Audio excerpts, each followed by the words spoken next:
The concept of a perfect world with an ugly seed inside it is not new to philosophy.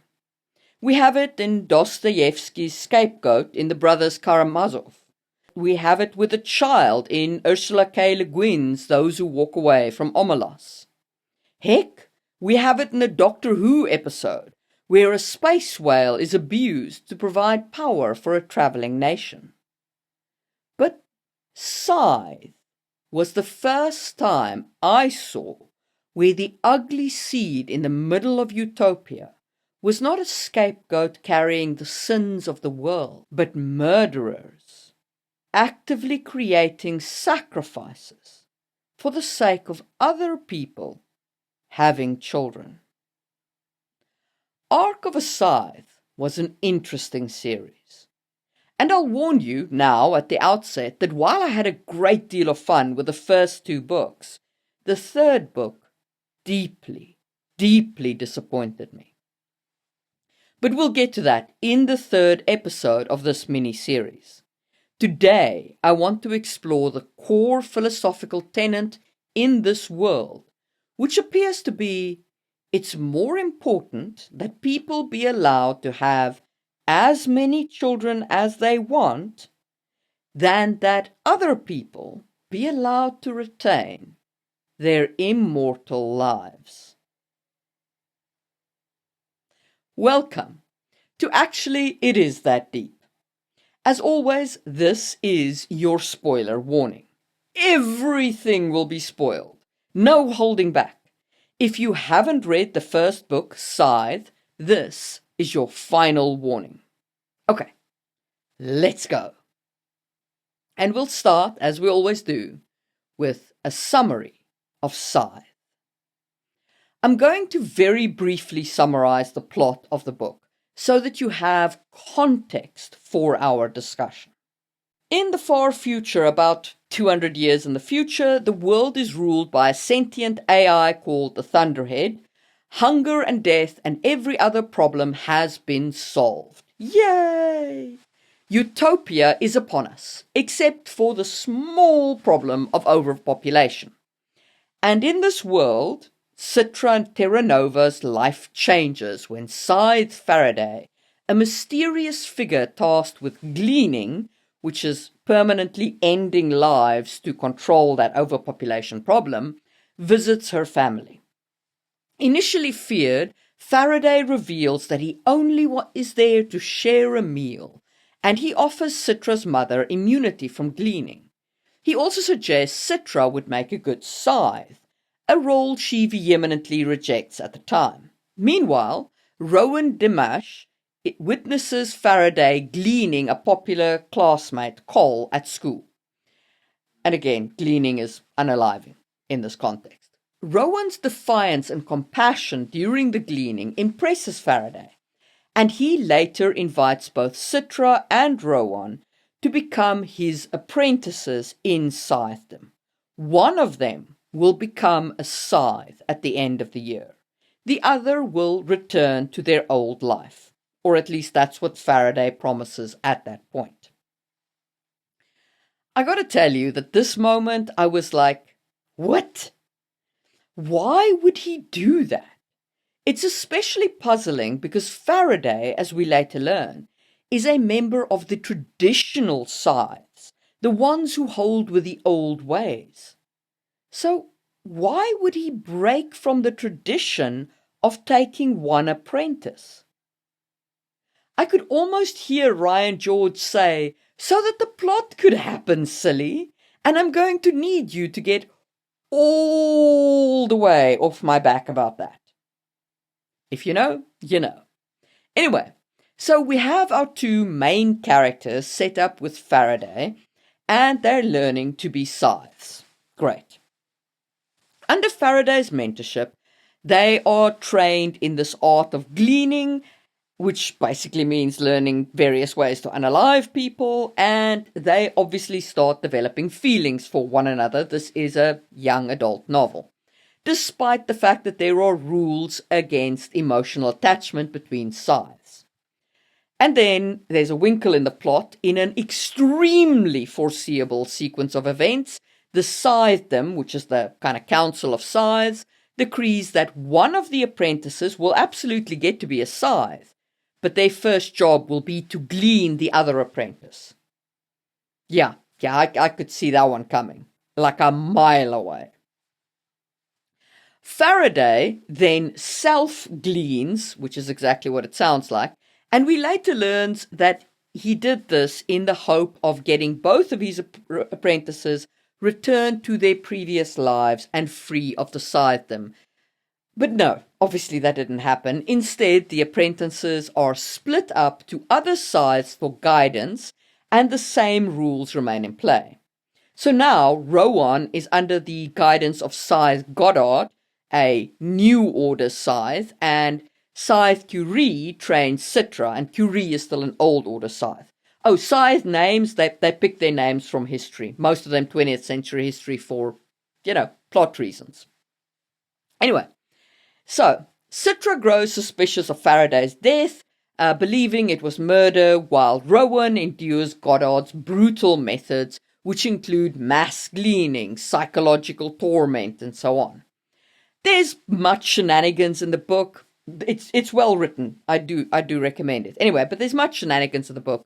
And in essence, Citra learns that Faraday is still alive. She clears herself of charges of murder leveled against her. Rowan, disillusioned by Goddard's cruelty, gleans Goddard and his followers while they were trying to mass glean Tonists, which is kind of like a religious cult-ish thing. And Citra is given, and Citra becomes the scythe. She's instructed to glean Rowan, but instead she accidentally grants him immunity during the process of gleaning him on stage. She slaps him with the... Anyway, long story short, accidental immunity. Okay, so Citra is now ordained as Scythe Anastasia.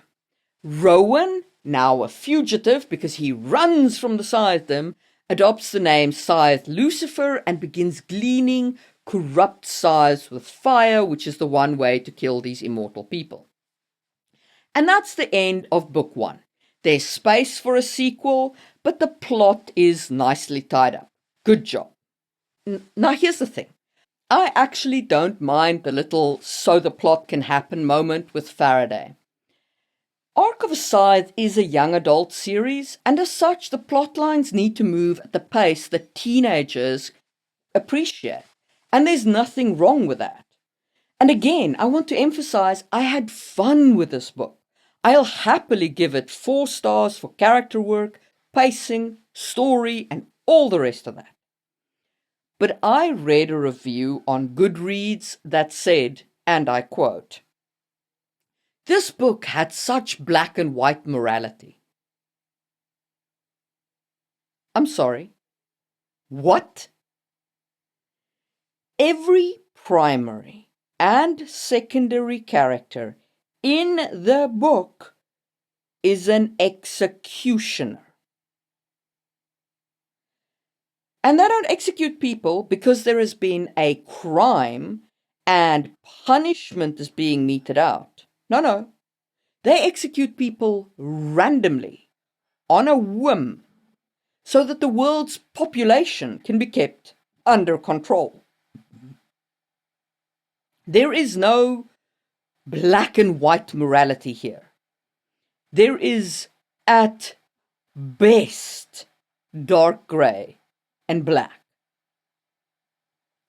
And to explain why I say that, I really need to explain the world a little better and the absolutely horrifying compromise these people have all made. So let's talk about the World of Scythe. Somewhere in the 21st century, humanity apparently created a sentient AI. Now, in my opinion, this book is charmingly optimistic about what would happen in such a case. Apparently, all of humanity, that's all of us, decided that's awesome. The AI should run stuff. The AI, called the Thunderhead, immediately solved world hunger, made everyone immortal, put nanites in people's bloodstream so that they can even revive if they splat, which is when you jump from a very high building and splatter on the ground for funsies, because people apparently do that in this future. Yeah, okay.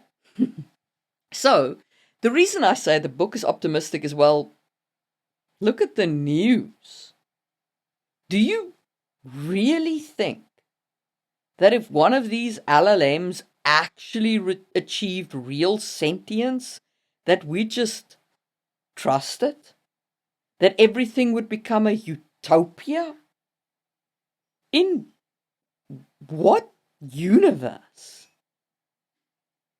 Anyway, but leaving that aside, the AI, among other things, figured out how to make people younger so people can be any age they want. They have nanites that keep them happy and healthy. They can be revived even if they leap from buildings and splat. People are basically functionally immortal unless they are burnt or their bodies are consumed with acid. Now, there are many interesting little tidbits explored in these books. They have a means of supplanting memories, and the question comes up, if you're you because of your body and your hormones and everything else, or because of your memories. There's also the rather fascinating question of if it's a good thing to wrap people in so much cotton wool they can barely feel sad anymore.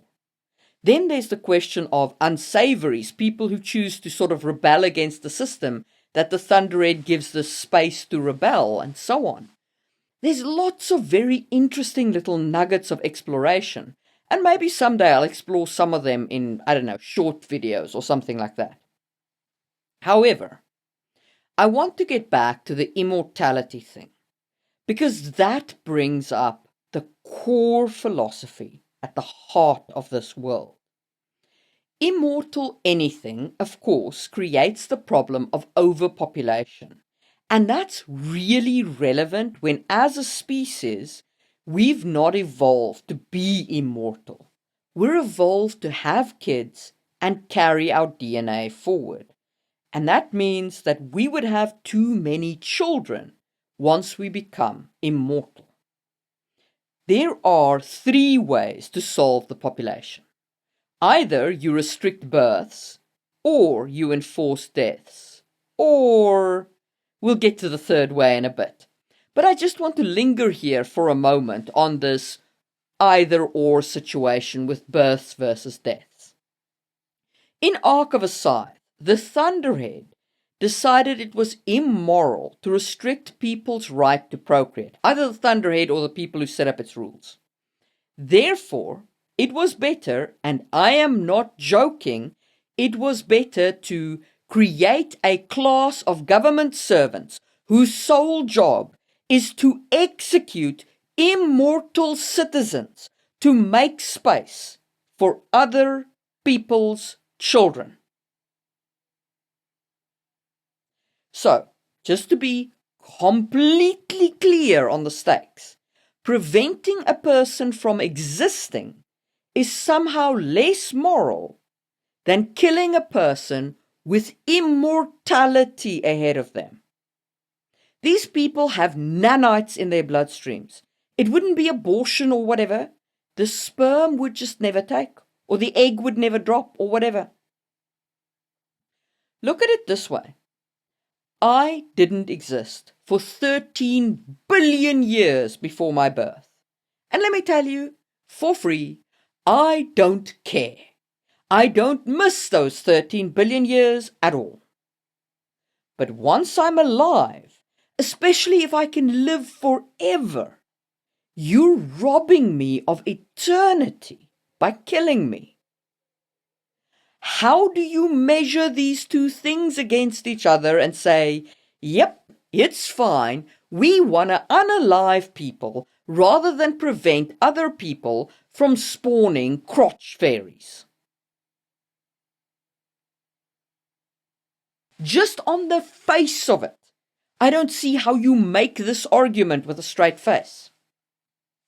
But even if you say, okay, but people must be allowed to have children, cool. Here's that 3rd way. I, a normal .arb human, can think of 2 ways off the bat to have natural deaths to make space for children without resorting to scythes. 1. You can say if you have children, you accept mortality. You turn to whatever age you want to be, you have your kids, and that's the last time you turn your age back. Now you're mortal, and you'll die a normal mortal death of old age. And since this is all nanite controlled, either the father or the mother can say, okay, I'm turning mortal, this kid is my replacement. That's very in keeping with our evolutionary pressures. It means the parents carry the cost of their desire to have children, and it gives them a lifetime to spend with their children before they shuffle off the mortal coil. Easily done. Or, if that doesn't work for you, another way to make space is to say that anyone who engages in dangerous risk-taking behavior, like splatting, has a 5% chance to not revive. So, people can engage in risk-taking behavior, but you have a chance of real death. And then you just have a kiddie queue, and as people die due to their risk-taking behavior, people on this kiddie queue are given permission to spawn. Again, easily done. As for the argument of we can't restrict people's procreation rights. Look, we restrict all kinds of rights. I want to prance naked down the street sometimes, but I'm not allowed to do that either. Why? Because we've collectively agreed that my right to be breezy isn't more important than the public's right to not see me jiggling down the street in my birthday suit. For us as a society to exist, there has to be some restriction of rights. What I personally strive for in setting up my morality is to encourage the most flourishing by the most people. And by that metric, I just do not see how you justify the scythes as the solution to overpopulation. Now, there is one other argument that people make about why we need death and why we need births, and that is that we need turnover in order to keep people vital. In other words, we need new people to come into the society, and we need death because without death, we lose our vitality and purpose as a species. I could not disagree more. However, that has to be the topic for my second video on the series when I discuss Book 2, Thunderhead. Just before I go, I do want to make it clear that I actually did enjoy Scythe. Not Book 3, but that's a story for later. So, while I completely disagree with the basic philosophical choice made here, that doesn't deter me from having fun with the book. Indeed, in some ways, it made the book better for me. Because I disagreed with the moral philosophy, I re-examined my ethics and my moral viewpoint. I turned them around. I shook them up and down a few times. I even changed my mind here and there and really thought through the arguments the book was making. So don't take my vehement argument against the book's choices here, its moral stakes here, as judgment on either the book or the author. I don't know the author from Adam, and I'm certainly not judging him. I'm disagreeing with the philosophy expressed in this book as a theoretical moral construct. And I am in no way suggesting that the author holds a moral view I disagree with. Like my own worlds, this world of Ark of a Scythe doesn't exist. And so all authors use these make-believe places to explore thoughts and themes, And sometimes that includes philosophy we do or don't agree with. That doesn't mean we hold the views expressed by characters in those worlds. So I just want to make that very clear. And that is the end of my caveats. Speaking of creating lives and worlds, I'm an award-winning author myself. I got the news in January 2026 that I won the Flash 500 novel opening competition. And I have my own completely written epic fantasy series, Sangwil Chronicles. So if you want to check out my writing and maybe judge my moral premises, you can get those books on my website down below as an ebook box set. I'm still figuring out how to do the physical books. If you want those, you can get them on Amazon for the time being. If you enjoyed this book, hit the thumbs up button and let me know your thoughts in the comments. Next month, I'll be talking about Thunderhead, omniscient gods, and if humans need death for purpose. So make sure you subscribe for that. Thanks for watching, and I'll see you soon.